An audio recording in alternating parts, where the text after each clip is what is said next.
The King is Coming. Lesson 1. Isaac and Rebekah. Abraham had a servant who was in charge of everything he owned.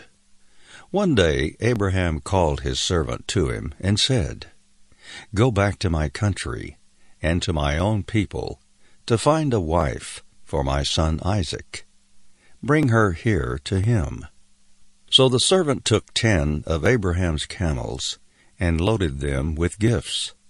Then he went to Haran, the city of Abraham's brother Nahor. In the evening, when the women went out to get water, Abraham's servant went to the water well outside the city. He made the camels kneel down at the well. The servant's prayer.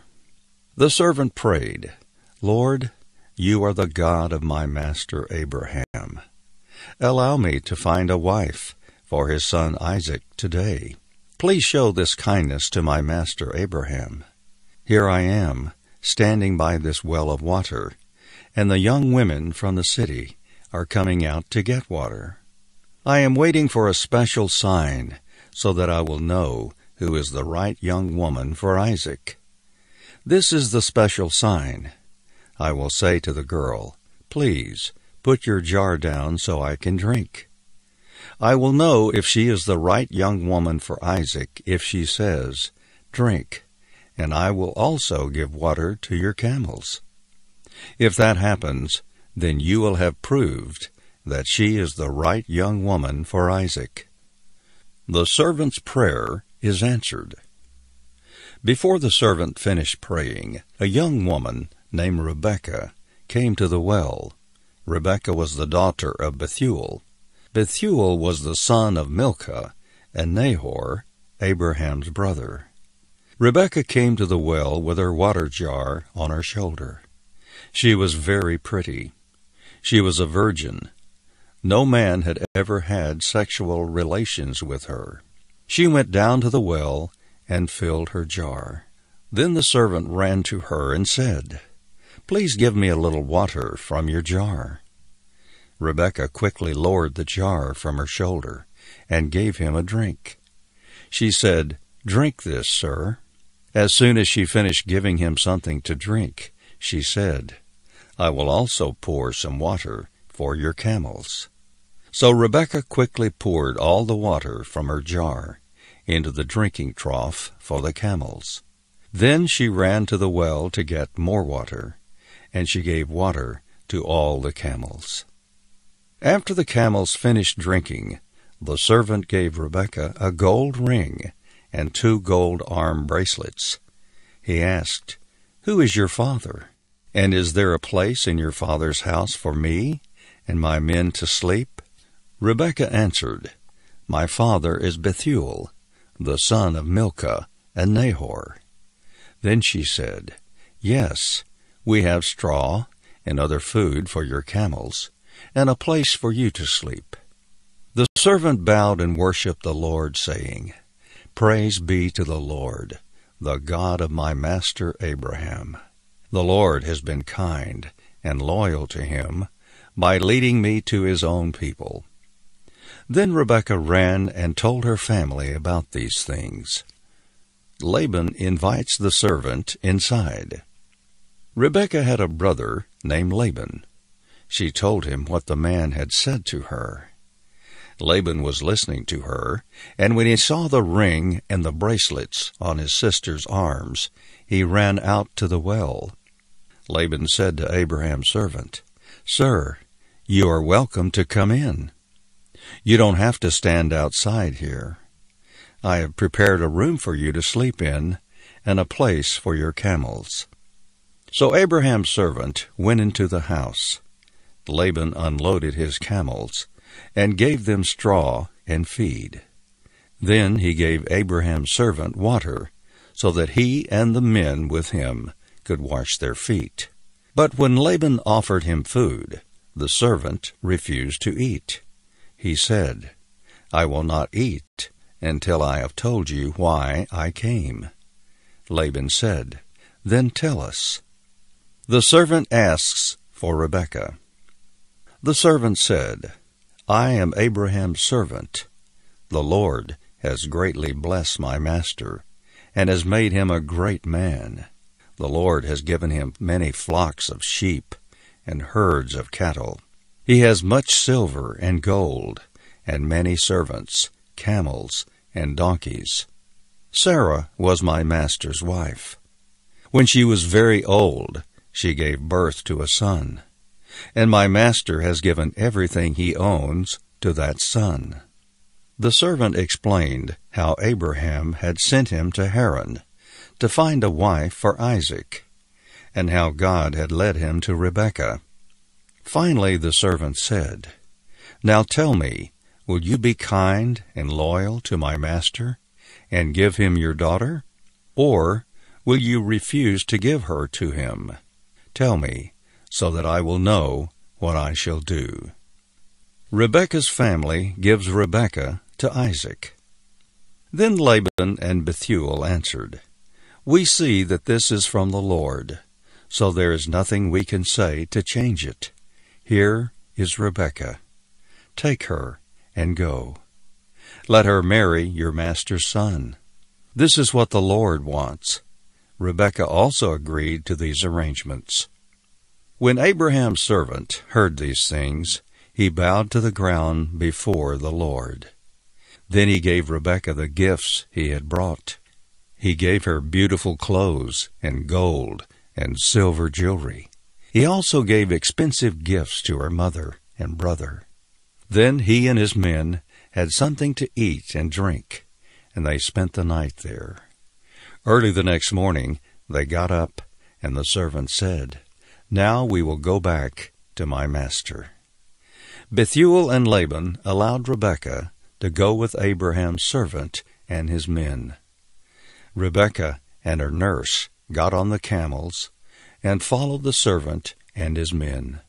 So the servant took Rebekah and left on his long journey home.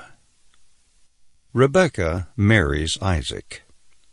At this time Isaac was living in Negev, a desert region south of Hebron. One evening he went out into the field to think. Isaac's mother Sarah had died, and his heart still ached for her.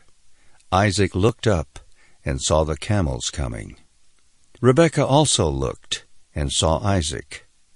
Then she jumped down from the camel and asked the servant, "Who is that young man walking in the field to meet us?" The servant said, "That is my master's son." So Rebekah covered her face with her veil. The servant told Isaac about everything that had happened. Then Isaac brought Rebekah into his mother's tent, and Rebekah became his wife that day.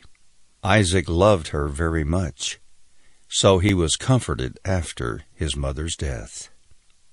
Abraham dies and is buried. At the age of 175, Abraham grew weak and died.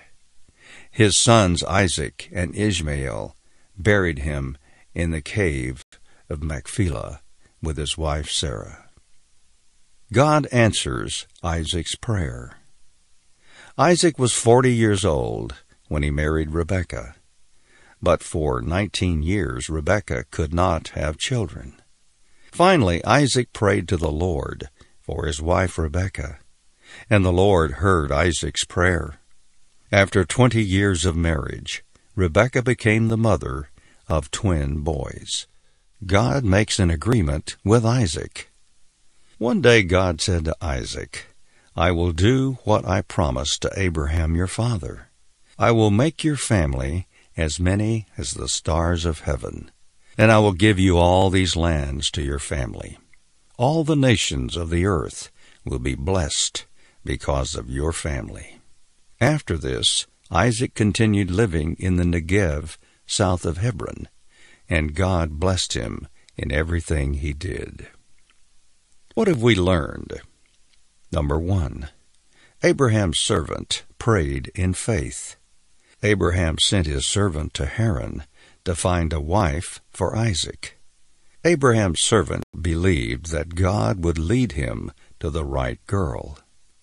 Upon arriving in Haran, the servant prayed that God would show him which girl he had chosen. He gave God a sign by which the Lord could make his choice known. Such faith is amazing. Number 2. God answers prayers.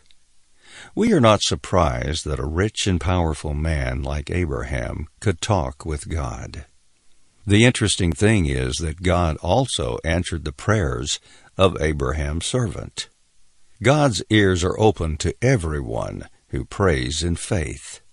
Rich and poor, young and old, powerful and powerless. A person's position in society has nothing to do with the way God answers his or her prayers. In the eyes of God, everyone is important and worthy of attention. If God listened to the prayer of Abraham's servant, he will surely listen to the prayers of his children today. He knows our needs, and he is waiting to bless our lives. The powerful God, who is above and beyond us, is also the loving God who is with and for us. When we pray to him in faith, he listens because he cares. Number 3. Rebekah's pregnancy was a blessing from God. Isaac could have divorced Rebekah and married another woman when he found out that she could not have children. Having a male heir was very important in those days. In some places, the law actually required a man to divorce his wife if she was not able to give him a son. Instead of divorcing Rebekah, however, Isaac prayed for her. He prayed that God would enable her to have children. God heard Isaac's prayer, and Rebekah became a mother. God did something for her that nature had failed to do. Rebekah's pregnancy was a blessing from God. Number 4. God's plan of salvation unfolds. The plan of salvation that God announced in the Garden of Eden is unfolding before our eyes. A descendant of Eve is coming to crush Satan's head. A descendant of Abraham is coming to bless all nations. That descendant will come through one of the sons of Isaac and Rebekah.